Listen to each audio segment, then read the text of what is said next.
YouTube's CEO has made a very strong warning to OpenAI. We'll read the quotes. It's getting spicy over here in the AI wars, but he's given OpenAI a very strong warning against using YouTube's data for training their video model Sora. And this actually could backfire in a really big way because Google is currently embroiled in a bunch of lawsuits that kind of are, them being sued for doing similar things. Connor, what are you seeing on this story?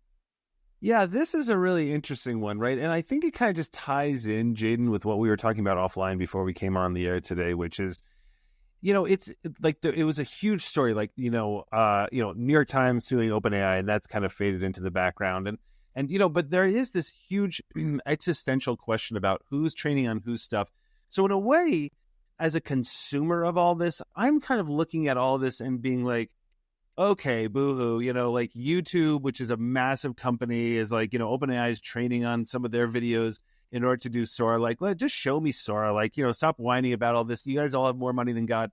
But it actually does have obviously huge implications. I mean, when you think back to the New York Times lawsuit, which is obviously still ongoing, what the New York Times is trying to get out of OpenAI is to essentially shut down OpenAI, which, is not going to happen. My take on it is that is sort of like an opening gambit for negotiation. And then the creators will come along and say, how can you say that? It's training on all our writing. Dude, I am also a writer. Like, I make money from writing books. Like, I care about this stuff, but I care probably more about the fact that, this technology is just kind of democratizing this in such huge ways. So when I see this about Sora and YouTube, I don't know, Jade, maybe this is like not a popular take at all, but like, OpenAI trained on everybody's data before everybody realized their data was valuable, right? Like Reddit and Twitter and everything else. And everybody's like, whoa, we better shut this thing off because this data is actually worth something.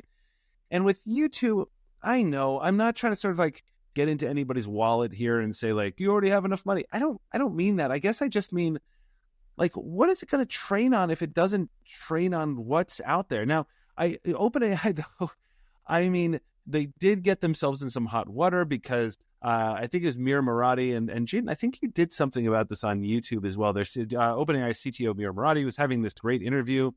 Maybe it was with the Wall Street Journal, correct me if I'm wrong. And then they were asking her some pointed questions about like, hey, are you training on YouTube's videos? And as far as I remember, she sort of like froze up a little bit, which was like the kind of like the gotcha moment. Yeah. Tell me what you saw in all that. Yeah. So, I mean, she obviously avoided the question on all of it and was like, oh, like, I think she kind of like pled the fifth kind of, but also was like, oh, like, I don't know, like, I'll have to get back to you, because they were like, pretty much they asked her point blank, are you using YouTube to train for Sora? And she was like, like, I'm not sure. It's like, oh, really? You're not sure if the biggest library of video in the world is being used to train your video model? And like, you are the CTO. Yeah, like, I was thinking maybe like YouTube, or like maybe we're just like finding random cat videos and like GIF websites. Like, I can't remember which one it was, right? It was one or the other. Anyways, so the obvious answer to this is yes, they are obviously using YouTube. The precedent is they scraped the entire internet for ChatGPT. So of course they're using YouTube. That's the only way they're going to get this model as good as it is. What's interesting to me with this kind of like AI thing is it's kind of like it's my grandpa's favorite term, which is to better ask forgiveness than permission. Now, I know this is not, it's actually probably a pretty canceled. Yeah, I want to see where this pretty canceled term today. But so I wouldn't ride with that term too much anymore. But this seems to be what OpenAI's motto is in regard to their training data, right? They're like, oops, sorry, everyone, we use the whole internet. Well, now you have ChatGPT and you like it, so you're not going to shut us down.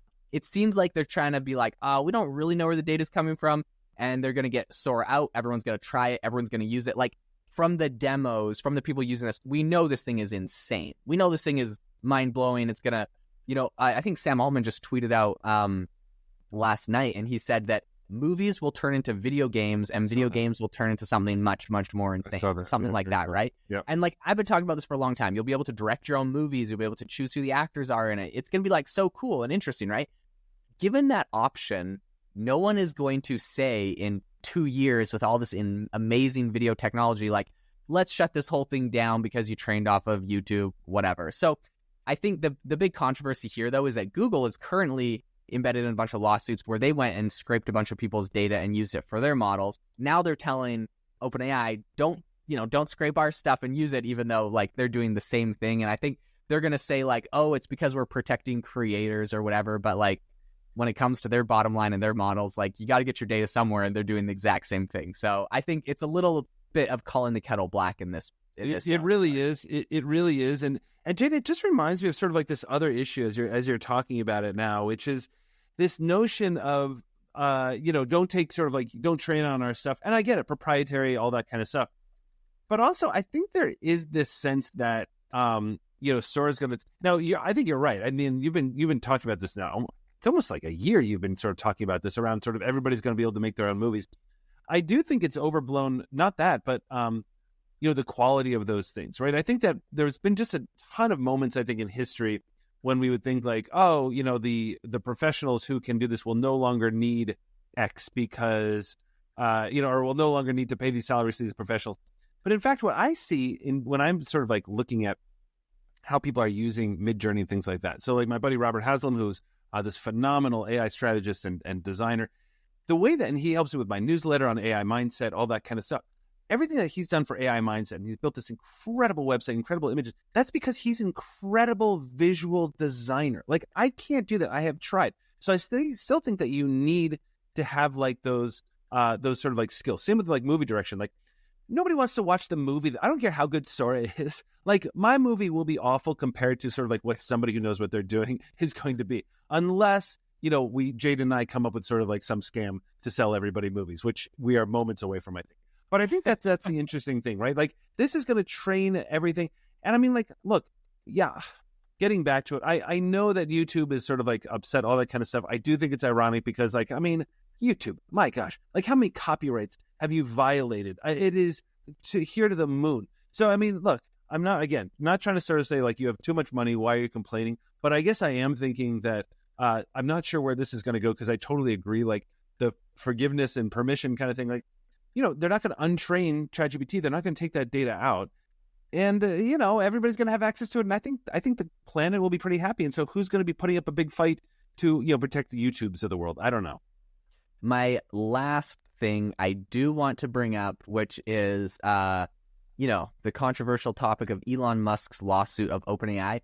I do think all of this is a little bit ironic, considering OpenAI, obviously, it's costing them millions, billions of dollars to train these models, compute, whatever. I get the cost. I just think it's funny that we're going from like OpenAI, where they were supposed to kind of like make these open source models and give them to everyone for free, because they're literally scraping everyone's data to make them. And now they're like, you got to pay for it and stuff. But it's like, we're stealing all of your data off of the internet and off of YouTube, all your YouTube videos, but you got to pay us if you want like the trained data back.